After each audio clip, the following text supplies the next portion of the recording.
federal government says there is no timeline for the implementation of the Stephen Oronsaye's committee report on restructuring and rationalization of the federal government titles, commissions, and agencies.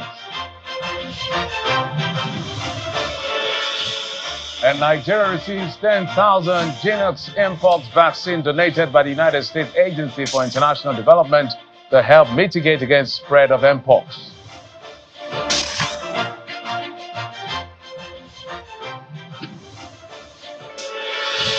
Hello and welcome to Politics Today, reaching you live from our global headquarters here in the nation's commercial nerve center, Lagos. I'm Jeffrey Uzon, sitting in for Shenwo Kimbalo, who took 2 days off. We'll be back tomorrow on the program. And so let's get to it. In about an hour or so, we'll be having conversations about the state of the nation. But I think a good place to start is to help us manage some expectation with reference to the Steve Oronsaye's report on restructuring federal government MDAs. And that is because the feelers from the presidency that we're getting appears that we may wait a little longer in terms of how it will be implemented. The Chief of Staff to the President, Mr. Femi Gbajabiamila, says there's no timeline yet to the implementation of the report. Well, that came to our attention during the interview after a working visit to the headquarters of the Nigerian Extractive Industries Transparency Initiative in Abuja. Mr. Gbajabiamila, however, debunks claims of the report being circulated that the report is being stalled, explaining that the federal government is working out all the necessary modalities to ensure a smooth run of the policy when implemented. Mr. Oronsaye's report recommends the reduction of statutory agencies from over 260 to 161, as well as the abolition of 338 agencies, the merger of 52, and the reversion of 14 to departments in ministries. So that's the latest we're getting as far as that Oronsaye's report has been looked at from different governments across board. Let's see how it plays out. At the end of the day, what Nigerians want is, cutting costs of governance.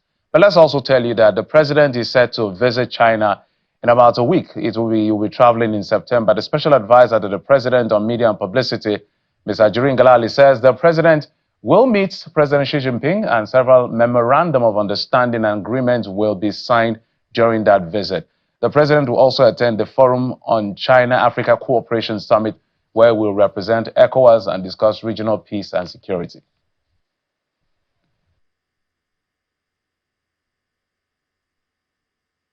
His Excellency President Bola Ahmed Tinubu will depart for the People's Republic of China, most specifically Beijing, from the nation's capital within the first week of September to engage in a series of meetings and activities with immediate and future benefit to the Nigerian economy and the Nigerian people. First and foremost, His Excellency Mr. President will conduct site visits to two major Chinese corporations, Huawei Technologies, as well as the China Rail and Construction Corporation, CRCC. This is with a view to achieve one of Mr. President's top agenda items, which is the completion of the Ibadan to Abuja segment of the Lagos to Kano high-speed rail line. Mr. President will also meet with his Chinese counterpart in the person of President Xi Jinping, where several MOUs will be signed. His Excellency Mr. President would thereafter join the FOCAC summit, where several African heads of state will be present to engage with Chinese leaders on various important matters. At this FOCAC summit, His Excellency President Bola Ahmed Tinubu, in his capacity as the chairman of the ECOWAS Authority of Heads of State and Government, will deliver remarks on behalf of the region. So just a brief highlight of what the president is expected to do when he heads to China in about a few days, about a week from now, as far as that trip is concerned. But let's also tell you some good news coming in that as part of efforts to mitigate the spread of Mpox, the United States Agency for International Development, you said, has donated 10,000 Mpox genus vaccine to Nigeria. At the official handover, the Director General of the National Primary Healthcare Development Agency, Dr. Muyi Aina, says distribution of the vaccine will commence immediately and priority will be given to states with the highest cases and frontline workers. He appreciates the government of the United States for the support and pledged to judiciously use the vaccine, which he says will help save lives and curb the spread of Mpox across Nigeria. So far, Nigeria has recorded about 40 confirmed cases of Mpox across 36 states of the Federation. And so far, gladly, we're happy there are no fatalities as far as the reports from the agency is concerned. Well, one of the big things we will be talking about today is whether or not Nigeria needs a constitution. Is Nigeria having the issues they are having because of the kind of constitution we run? Or we have a leadership problem? There are schools of thought as to what is the panacea to the solution, or the panacea or the solution to Nigeria's protracted challenges ranging from insecurity to economy and to all the things you and I are familiar with. We'll be joined by a professor who will break it down for us. They are advancing a cause for a new constitution. How far can that be? Will it work? Won't it work? We'll be answering that question, but we'll bring you a political round of stories first.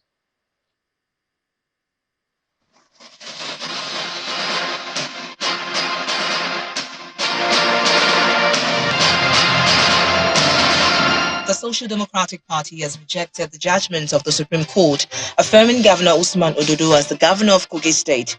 At a news conference in Abuja, the national chairman of the party, Mr. Shehu Gabam, says the party is disappointed with the decision of the Apex Court after the party tendered all evidence of malpractice to prove its case.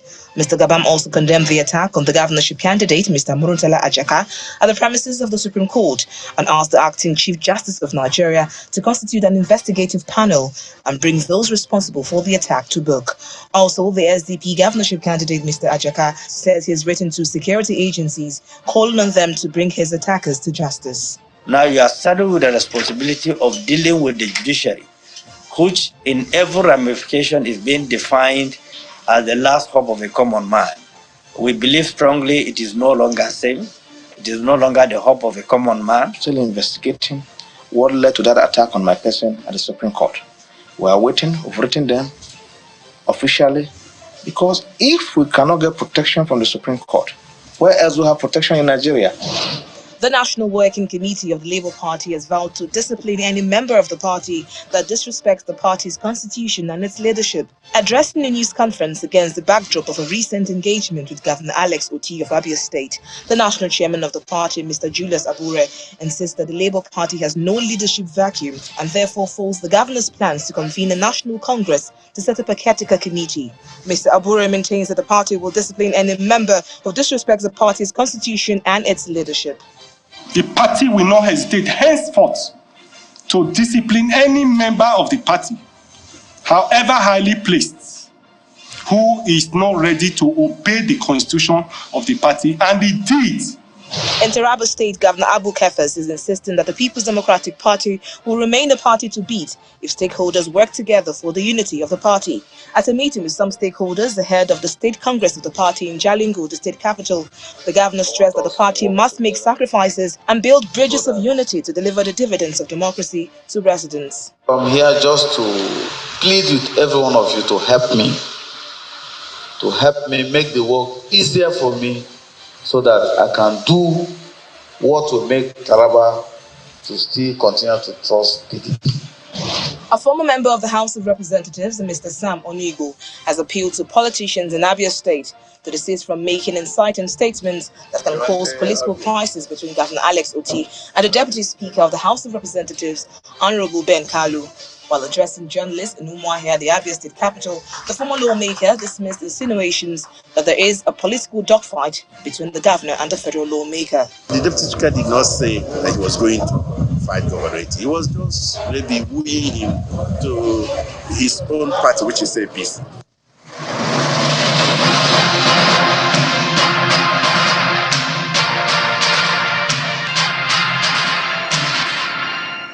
So the big question is to have or not to have a new constitution. The debate has been on for a long time. In fact, some people have been referencing different times Nigerians had to take their destiny in their hands. One of which was in 1960, of course, where we got our independence, and our patriarchs advanced that cause to say, look, as we are no longer interested in colonial masters. And then in 63, this is August, so it's almost 60 years after we had the plebiscite that created the Midwest region from the Western region. So there's a campaign right now as to whether or not we should move on in that direction, and that campaign is quite strong, coming in from eminent gentlemen led by Chief Emeka Anyoko. They call them the Patriot, and one of the things they are proposing. So if I want to give a quick recap, they met with the president about 2 weeks ago. They said to the president, Nigeria is a plural state with a couple of ethnic nationalities, hundreds of them, if you will. And we don't want to fall into the crisis of some that did not respect the plurality of that country, of their country. Czechoslovakia, Sudan were referenced that eventually disintegrated. And of course, they referenced Canada and India that managed that plurality quite well. And they are proposing to the president, send a bill to the National Assembly, proposing a constituent assembly that will bring in a couple of people from different states of the Federation that will be voted, non-partisan and all of that. And also within that bill, propose a referendum so that a new constitution will be drafted by this constituent assembly. And because there is a provision for a referendum, not now, I mean, they are proposing there should be a referendum in our constitution, then the people can now adopt what they will consider the Nigeria's new grown norm. So that is a conversation. But yesterday they met, and they actually set up a 7-man committee to work towards actualization of what they consider a new democratic people's constitution. It's been led by Professor Anthony Kila, a political economist and professor of strategy and development. He joins me right here in our Lagos studio. Prof, good to see you. Good to be here. Good to be here. I was not in the meeting, but at least we had a preview, or we saw what happened when you visited the villa. I mean, the Patriot. So maybe highlight to us what necessitated the committee to be set up, because I know that the president has spoken, and in response from what we heard, the president has said it's a good move. However, my priority is to fix the economy. So whether it was noted, I'm going to look at it later. I don't know what to make of the president's remark. So what necessitated the setting up of this committee, and what played out yesterday, before we get to the nitty-gritty of the conversation? Oh, well, I think the idea of the committee is always something that has been part of the plan. The committee, which is tasked to advocate for the constitution, is part of the plan, because if you want to make a people's constitution, a people's democratic constitution, it goes without saying, it is automatic, if you want to be faithful to the spirit of that the people should be involved. So the visit to the president is one of the steps that has already been designed to be taken. The idea is, the president being number one citizen, it's a good thing to start from him, and he was gracious enough to accept to receive us. The idea of the committee, I repeat, is to get in touch with the people, to inform people, to make them aware of the need for a constitution, to engage them, and above all, to listen to their input. So that when we say we have a people's constitution, we shall have a truly people's constitution. So what will you be asking them, and what are you expecting in response? Well, I think we're going to be telling them that this is what we intend to do. We want to reframe the ground norm, the working relationship of Nigerians as people, and everybody will then tell us what their aspirations and their constraints and their concerns are. And all these ideas together is what is going to form the nucleus of the new constitution. Mind you, and this must be said, that, it's not a tabula rasa. We're not starting the world as if nobody has walked on the face of the earth before. What we're going to be doing is a summary of what we have already and an update of what we have already, including what we do not have. So there are people that say, does Nigeria need a constitution, or it has a leadership crisis? Which is, in your view, what the problem is as of now? Well, I think you put it mildly. Some people say the problem is not the constitution, it's the problem that are managing it. And so therefore, they say maybe we don't need a new constitution. Well, let me start by responding to those people that, thank you very much for saying that. At least you do not say what we're going to do is going to be hurtful. Because we take it for granted. There are some proposals that a lot of people can argue this thing is going to damage. All the people who, few or many as they are, that have spoken against this process, nobody has said it's going to be harmful. The worst they've said is they don't think it's necessary or it's going to work. You see, to those who genuinely say they think the problem is the leadership, not the constitution, To those who generally say that, allow me to say they say so from a shallow view of things. And I'm technical about this, not insulting. Their view is limited because they seem to forget that yes, we have to improve leadership, but man is a product of system. You know, no man is an island. This idea that you get a leader that will change everything is an illusion. And a very practical example for them, for which they do not need to go into social laboratory, is to just see that these same Nigerians that we accuse of not behaving well, once they get into the other climate, they start behaving well all of a sudden. So what is happening? Is it the water, the milk they drink, or nothing? It's just a system. The reason why people do weird things here is because the system allows them to do it. So we propose to change that kind of system. And by the way, that is the functionality of it, you know, to say that the system needs to be relooked at. A good system will breed better leaders, not because the leaders become saints, but because the system coerces them, forces them. They work in a framework that does not allow them to go rogue or makes it more difficult to go rogue, as it were. That is the functional part. We should go to the procedural and symbolic part later, but I see you're eager to say something. No, you can go ahead. I'm just trying to listen to you to land on your thought, but you can land on your thought. Oh, but that's fine. You see, the other thing we need to talk about, I've talked about the functional part of it. There's another aspect that needs to be said. The Constitution is like the Bible of the country. You know, it's like the Quran of the country. It's a key part. It's like the copies of a file of the nation, as it were. If you start and on the most fundamental document that binds us together, which is the Constitution, and the Constitution starts by saying, we the people. And if the first 3 words is not a lie, it's not true, can you say you have a problem? If the first 3 words that bind us together is false, then we have an issue there. What that tells you that the Constitution as it stands today is false, faulty, and needs to be redone. Some people have had this counter argument. I've had occasions where I've spoken to minds like yours, and it appears like legislation in this climate is not enough to change as much as possible if there's no change in attitude. So, which is why I'm asking how much because at the end of the day, these are laws that we're making to guide all of us. How much laws do we need? How much change do we need in terms of legislation to really change us? Because we have them in excess, including the Constitution that is termed faulty. I believe that we do not need a lot. I believe personally that a good Constitution should be a short document, 20 marks, 30 rules. Because, you know, you can divide the Constitution to about, 5 parts. Foundation of the country, structure of government, structure of country, international relationships, guarantee for minorities, limit of government. The Constitution does not have to be a very big document. And I want our viewers to think about it. Every time you have a very long document to sign, there's something hidden about it, there's something not good. Good documents are short documents.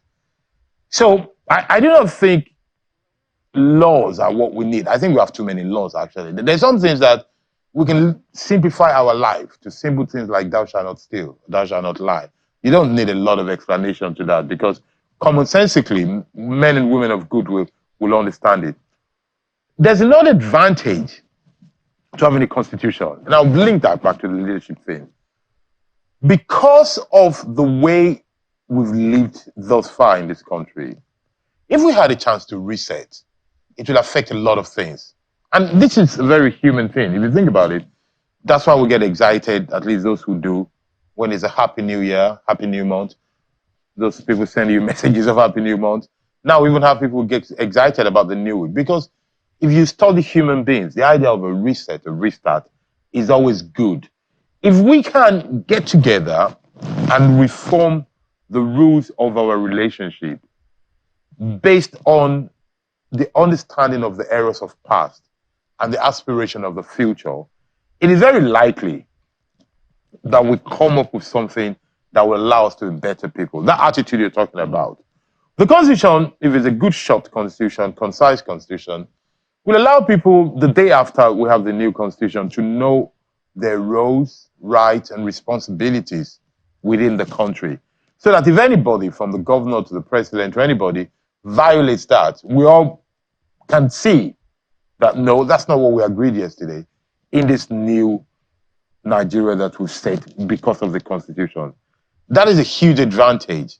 So that attitude change, that leadership thing you talk about, it is because, at least partly because, the rules of engagement are not shared. Okay. So let's begin to break it down now. Mm. What are the issues within the Constitution that the patriots are looking at to address head on? Okay. Because the population has increased, Yes. times have changed, new realities have come in. So has the complexity of the state become. Yes. So what exactly are we looking at here to correct that is faulty? In specifics, maybe just a few, and then we'll begin to dig deep. Well, let's make two things, straight away. Well, let's make it three and then just rush it. Number one is the process. The process of having a constitution that is truly a people's constitution. There will be a constitution that is made by a constituent assembly, which is what they're solely for, not legislate on our daily life, but solely for legislation, and that goes to a referendum, a plebiscite, that shows that, yes, we the people. So you do that, the first thing you get is that the foundation of our country becomes true. So when we say we the people, it will mean we the people. The second part that I think is important to realize is that for once, we're going to create a constitution that understands and embraces our diversity, that sees the limit and the risk of diversity, which can lead to balkanization, marginalization, or oppression of the majority over the minority, or issues of population, but also say there's something to embrace so that we have a country that is made of different flavor.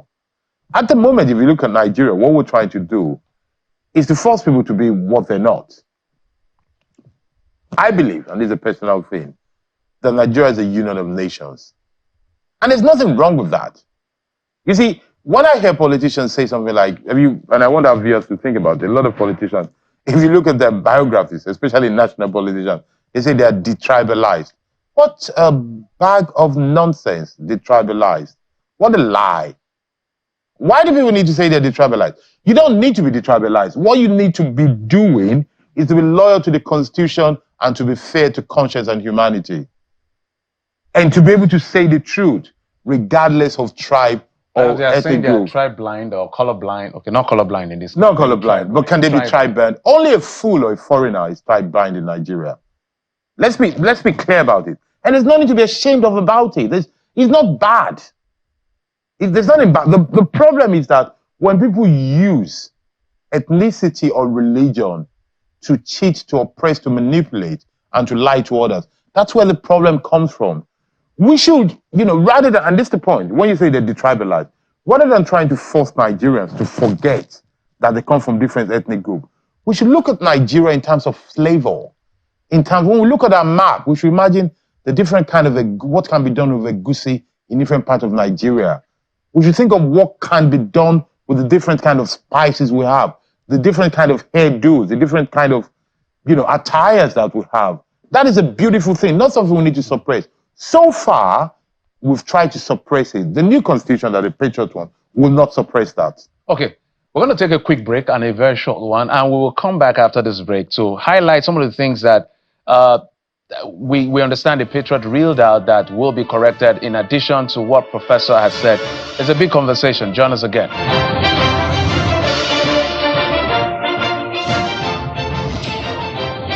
Welcome back. We're talking about the Constitution, and the Patriots are calling for a new Constitution. They want it to be more representative of the people of Nigeria, cutting across ethnic nationality. Professor Anthony Kila, Professor of Strategy and Development, as well as a political economist, is in the studio with me right here in Lagos.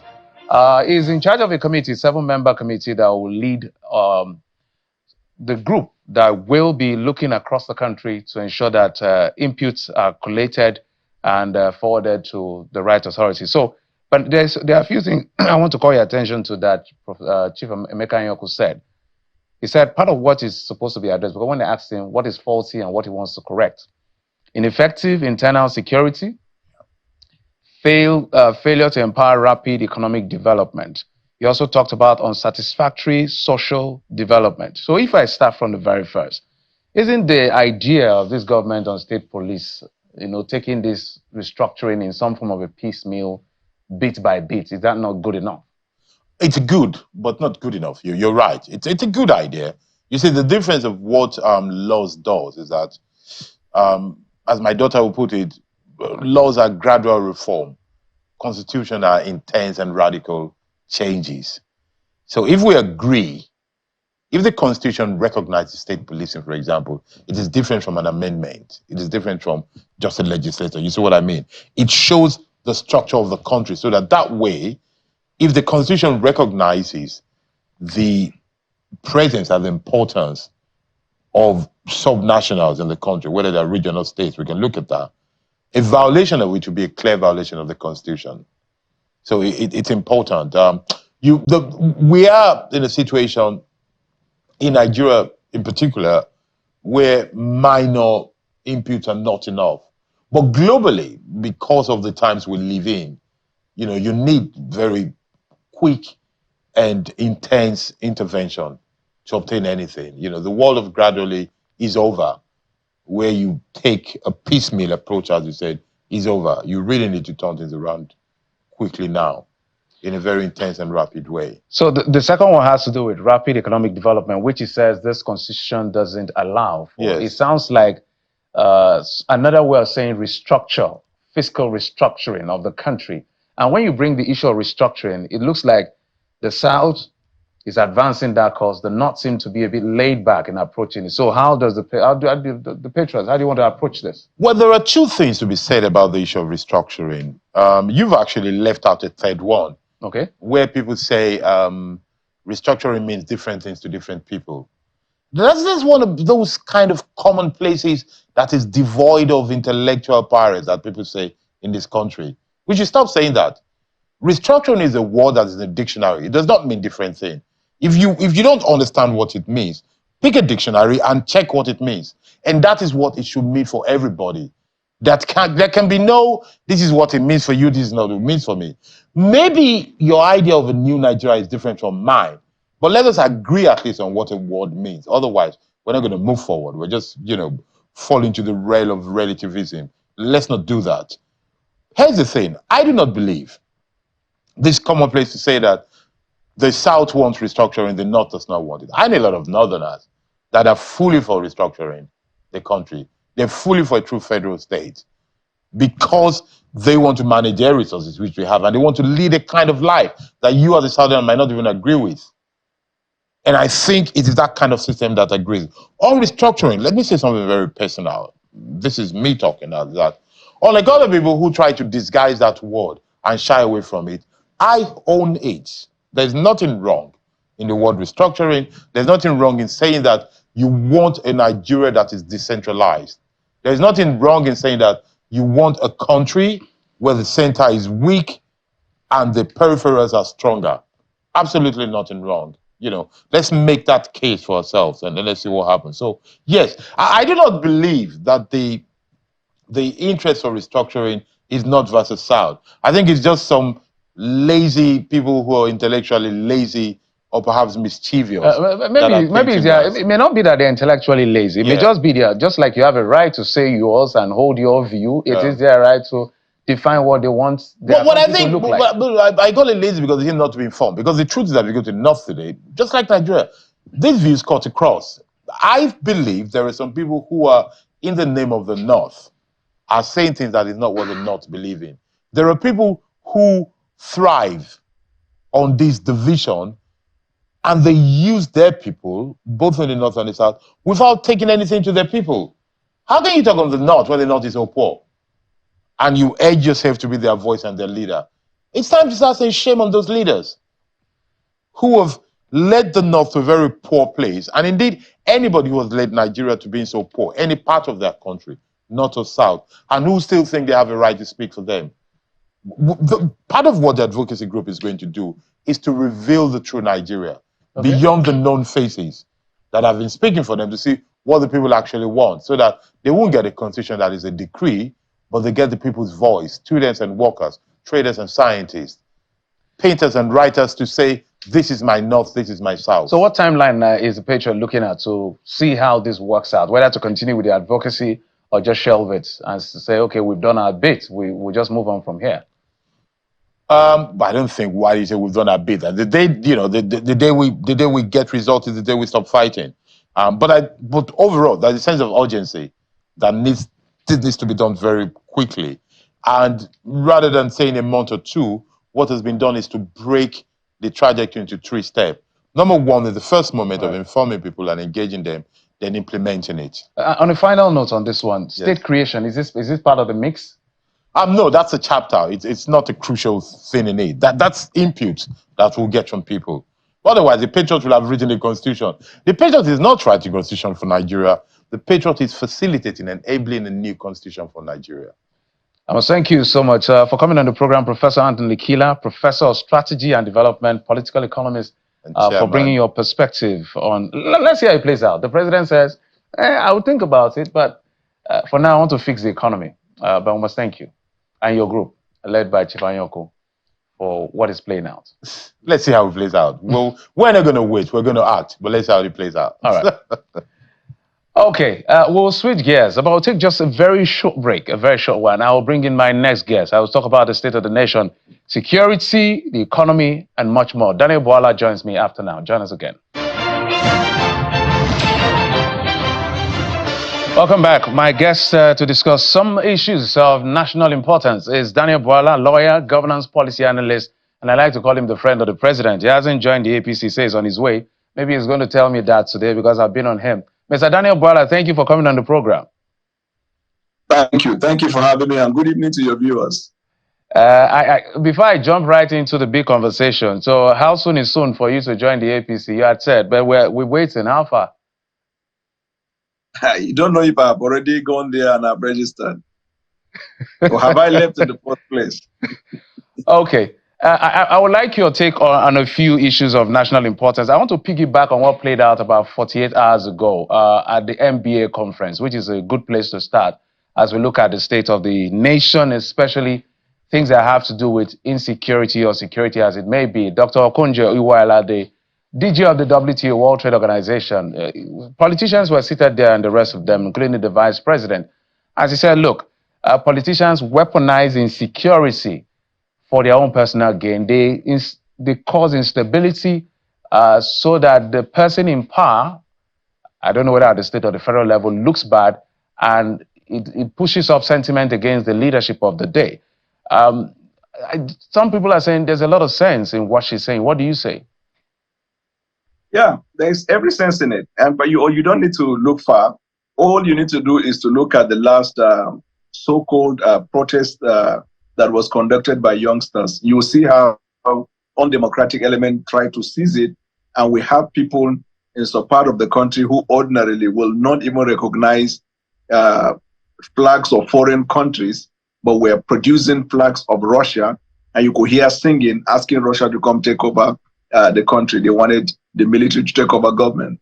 It's politicians behind that.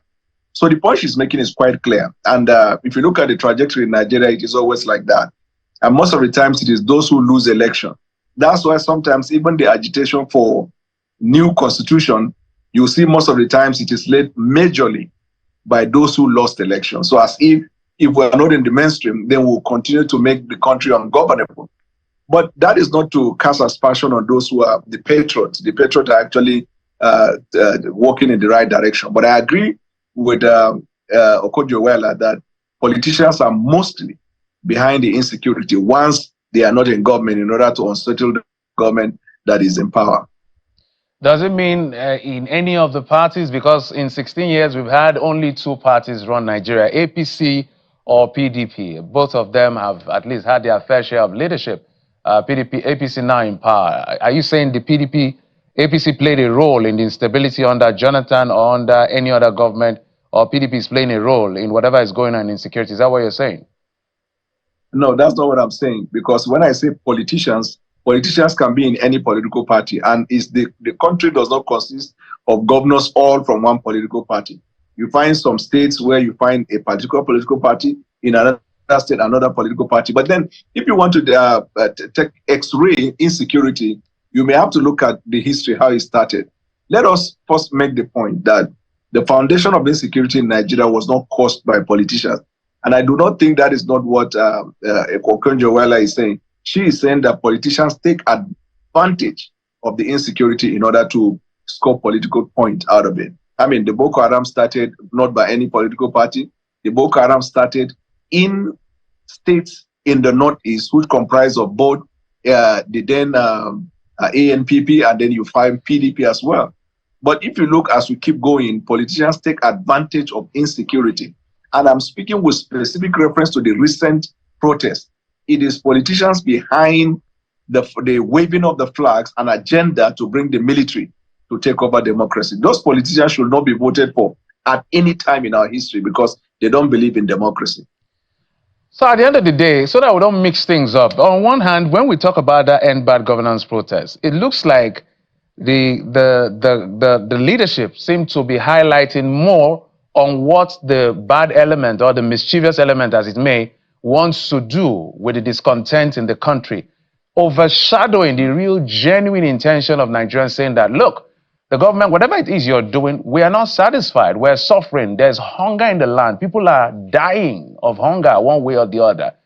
So is this the right characterization of the End Bad Governance protest because of the violence that ensued from that End Bad Governance protest? Are we going to ever move forward and really look at the concern of the people? Those who had the genuine concern and the protest pointed at specific things like hunger. They talk about unemployment and some of the other vices.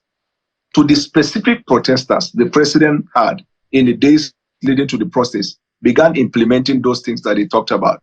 You know and I know that there were release of truckloads of food as part of the foundation. You know and I know and they know that there was an agreement between the government and the labor union on the minimum wage, which is part of dealing with the concerns of the people. You know that I know that there was also the achievement of the local government autonomy, which is part of deepening democracy at the local level, so we can provide a platform for democracy to thrive and economic activities at the local level. All of the things that they talked about, the president commenced the implementation of those things. Those ones that were controlled by politicians were not satisfied by that. They said they have to be on the street and they have to prove to the government that they can be on the street. And well, alas, even after much invitation for them to come and have a sit down, which they refused to, they went and exercised the 10 days. And this last protest has been the most successful protest in which law enforcement minimized risk by exercising restraint. To the point where undemocratic element were actually chasing the law enforcement agents to kill them. So in a nutshell, those who made the genuine call, the president has been implementing those things and has been communicating. But those who are not satisfied because they have another intent other than that are the ones that went beyond that to say they wanted the military to take over. Go and see these our neighboring countries where militaries took over and see if they have peace of mind, if their economies are thriving, if the people had fundamental human right exercise. So that's the point. We have to distill it, we have to separate it. Mr. Bola, let's stay on this particular issue. You said that the president has started implementing a few things. But as we speak, fuel is still expensive. The cost of living is still high. So what are we saying here? Okay, the answer is just simple. I am sure that if you have been following trend, you would have seen the recent NBS report.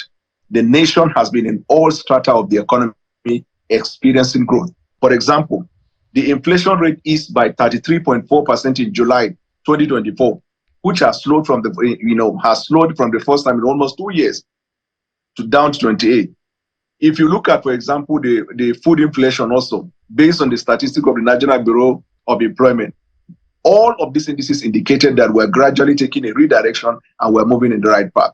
And those mourners and prophets of doom and prophets of weeping in the last few days, 1 week, have been quiet because they don't want to acknowledge the fact that the economy has begun to push and to push and to move forward. So you ask the question, things are still high. Yes, food inflation is high, but there, even in food inflation, there has been a reduction in the food inflation. So yeah, what are we talking about? Mr. Bola, no doubt. I'm very familiar with numbers and economics and all of that, but the reality on the street is what we always try to engage ourselves with. Because I know, for instance, the GDP has appreciated in the last quarter, I think 3.19, and then there's the inflation number you call. But for the average Nigerian wants to see that. I used to buy eggs for 20-50 naira, but this government came in and egg is now a bit of a luxury, 300 naira at the end of the day. Things that used to be quite reachable and affordable are not within reach. So averagely, things that So, were basic are now luxury. Until that is reversed, look at what we're defining as stability in our currency. Naira finding its level is now at 1,500. Is that what Nigeria wants? so the answer is simple. You see, this ping pong approach to divert attention when government makes progress will not help us. Whenever the government pushes the idea of specifics on those things that you can touch and relate with, people will bring numbers to us and say, what you're talking about doesn't make sense because even the stat says this and this. When the stats now start working for the government, people then abandon that and say statistics will not go chop and we will see the reality. My answer to the person who may be confused and who is probably worried about the situation is just simple. The president recognizes the situation and is working hard. But for those who want reason why, even though the numbers are showing on the positive, but why is it that it has not made a magical translation? The answer is simple. Those of them who stand in the opposition and have been criticizing the government, we ask them to provide the alternative of what they would have done if they have come take over government, in which, number one, no money on ground, in which, number one, you have 76 trillion you have to return, in which, number one, you don't even have money to subsidize for the fuel, you don't even have money to back up the naira. What would you have done? The oil output then was low. Our oil output has increased to 1.4 to 1.6. We are making progress. So our focus is on those Nigerians who are deeply concerned and are prepared to listen, to tell them that, yes, we are not where we're supposed to be, but we have left where we used to be. And we're making that gradual process so that we'll come to that point where everybody in this country will begin to see that development and economic development, and it will touch every facet of our lives: healthcare, education, food, transportation, and all of these areas that the government is assiduously working every night to change it. All right, Mr. Boala, the truth is that nobody will be looking for trouble when there's none, and nobody will be looking for pain when he's having a great time. So these are the realities. So we're familiar with the numbers and we know when it's going up and coming down, but reality is reality. So, but there's another part that is. So what do you do? What do you do when the numbers are going up on the positive? Don't we need to acknowledge? No, we will reference everything. We'll reference people's experiences and the numbers as well. Now, some numbers are going down. We'll reference it as well. So the recent increase and improvement in the number, what do you call it? Commendable or not? No, it's a good thing. I'm not saying it's a bad thing. Okay, I'm saying how does it reflect on the people's day-to-day life? That's just all I'm saying. But let's move on now. So how it will reflect? Okay. Let's move on to other things because we don't have so much time because I wanted to have your take on a couple of other issues. Now, one other issue that is of concern is this issue of some people have called it cracking down on journalists. Some people have called it dissent on cracking down on dissenting voices. We've seen journalists being arrested, some being released, and we can count a couple of numbers that we've seen in recent time. And it's becoming disturbing. From your objective point of view as a lawyer, under this government, are we really freely speaking and safely speaking as a people, even as journalists? I'm asking you as a lawyer, not as a politician. Yes. No, as even a patriot, it doesn't matter whether lawyer or journalist, as a patriot, if something is not working, we should be able to say it because we all want a country that moves forward. I will make bold to say that we are making appreciable progress with respect to free speech, and I can count not less than 5 prominent critics of this government that are working freely. Now, for those who are arrested, you have to deal with them on a case-by-case basis. Because even if you are a journalist, if you are involved in a crime, you don't have immunity. That's the point. Even if you are a lawyer to the journalist, if you are involved in a crime, you don't have immunity. And the other thing is we have the courts to preserve the rights of the Nigerian people. If you are unlawfully detained or unlawfully arrested, you can approach the court and seek for the enforcement of your fundamental human right. I, for one, unless if somebody comes with the contrary report, I, for one, believe that under this administration of President Bola Tinubu, the rights of the Nigerian people are protected. And you need to see fiercest and prominent critics of this government, and they are moving freely. If tomorrow any critic of this government's right is infringed by the law enforcement, I will be one of the first persons that will come out and criticize the actions of the law enforcement. The president even made it clear when they were about to go into for the protest. He warned that no law enforcement personnel or operative is permitted to stop the Nigerian people from protesting. When was the last time we had that kind of words? Well, I didn't know you landed on your thought. I was just listening to it. My own is to ask the question because at the end of the day, a couple of our colleagues. I'm not talking about channels television now. I'm talking about colleagues from different media platforms. We've seen these reports of, especially those that do investigative journalism. We know that there are rights and there are responsibilities as far as this job is concerned. But the feeler is like the atmosphere is hostile to such kind of work within the climb. Is that what you see from where you sit? Where I sit here in England, there is also the respect of freedom of expression and then freedom of the press. Also here, if the journalist is involved in any conduct that undermines the security of the state, that journalist will be arrested. Just recently, when there was a protest from different parts of this country in which people were committing crime, the courts were asked to work 24 hours. And the cases, once they arrest somebody, in less than 48 hours, the person is convicted or he's free. So here is the point. I know of one fellow, they call him PDOM also because people using pseudonyms. I learned he was arrested recently. I have been following that case to see if the law enforcement arrested him on a crime that relates to undermining of the national security. And if yes, he should be charged to court. Even if not, if he's detained in custody, the law is clear. You must charge the person within 48 hours or you release the person to go without, to go free. And that one, everyone that is a citizen of Nigeria has to hold up to it. But you need to know in the last election, there are some people who call themselves protesters. They were actually involved in heinous crimes that undermine the security of the state. You see, all I'm trying to say is whether you're a journalist or a lawyer, you cannot hide under that umbrella to commit Mr. Bola, this is my apologies, Mr. Bola. This is where I'm going. That's why I use the word rights and responsibilities. We know where the line is drawn as journalists because we're trained. But this is the concern. For instance, PDOM's case, it took some literal shouting and uproar. Now, the police now released a statement that is in their custody. We've also had journalists being arrested, not traceable for a few days, and people are looking, where is this person? Is that even acceptable in a democracy? If the man has committed a crime within the line of his work, he should be charged to court rather than a Gestapo approach as some have perceived it to be. That's what I want you to speak to. And I want to reiterate it over and over. No citizen of the country by our constitution who is arrested on allegation of crime that should be detained beyond 2 days. I am aware there are other laws that permit the law enforcement. Take, for example, EFCC. If EFCC arrests you, and DSS, there are a number of times you can stay 2 weeks and renewable for another 2 weeks if they come to court. In all of these cases, they have to seek the authorization of the court to keep the person in detention.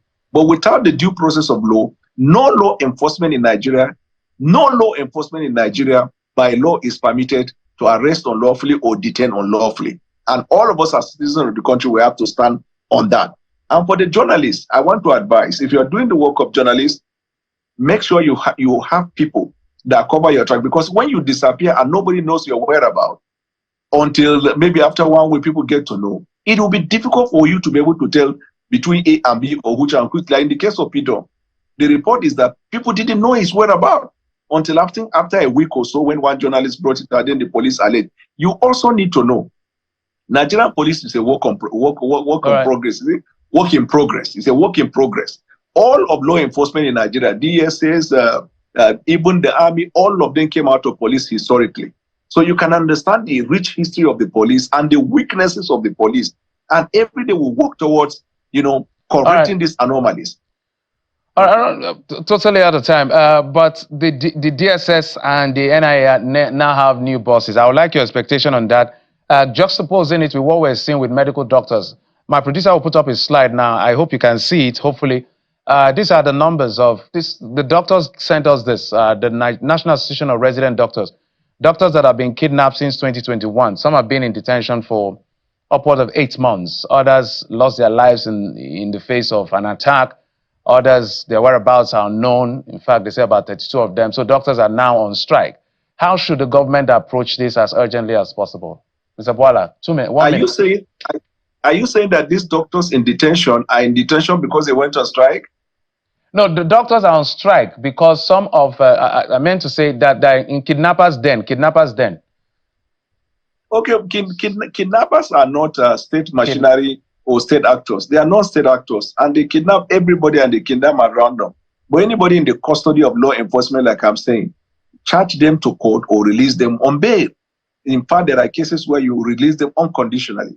But I welcome the appointment of the DGs of NIA and DSS, and the president's decision, especially with respect to this tool, has gone, far to deepening this idea of career progression in their respective services. And I don't know much of the NIA, but for the DSS, I know he's an astute, out-and-out professional, and I believe he will bring reform there.